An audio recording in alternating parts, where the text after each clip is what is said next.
স্ত্রী ও শিশুপুত্রের লাশ তাদের পরিবারের কাছে হস্তান্তর করা হয়েছে, কিন্তু শিশুর খণ্ডিত মাথার সন্ধান গত সোমবার পর্যন্ত মেলেনি। রাজশাহী থেকে আসা ডুবুরি দল গত সোমবার করতোয়া নদীতে 4 ঘন্টা অনুসন্ধান চালিয়েও ওই শিশুর খণ্ডিত মাথার কোনো সন্ধান করতে পারেনি। গত শনিবার দিবাগত রাতে ঘটে এই ঘটনা। আটক আজিজুল হক বগুড়ার ধুনট উপজেলার হেউকনগর গ্রামের কৃষক হামিদুর রহমানের ছেলে। শাহজাহানপুর উপজেলার বনানীতে আবাসিক হোটেলে স্ত্রী ও শিশুপুত্রকে জবাই করে হত্যার ঘটনায় এরই মধ্যে আজিজুল ও তার বাবা হামিদুল ইসলামকে জেল হাজতে প্রেরণ করা হয়েছে। প্রাথমিক জিজ্ঞাসাবাদে আজিজুল জানান তার স্ত্রী অনৈতিক সম্পর্কে জড়িয়ে পড়েছে, তাই তাকে হত্যা করেছেন। অন্যদিকে নিহতর পরিবার বলছে যৌতুকের জন্য আশামণি খুনের শিকার হয়েছেন।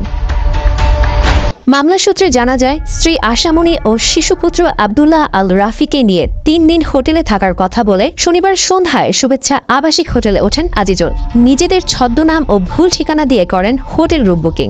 এরপর রাতে স্ত্রী সন্তানকে রেখে বাড়িতে যান তিনি। পরদিন সকালে হোটেলে ভাড়া পরিশোধ করে পালিয়ে যাওয়ার চেষ্টা করেন আজিজুল, কিন্তু তার সাথে স্ত্রী সন্তান না থাকায় হোটেল কর্তৃপক্ষের সন্দেহ হলে আজিজুলকে আটক করে পুলিশকে সংবাদ দেয়।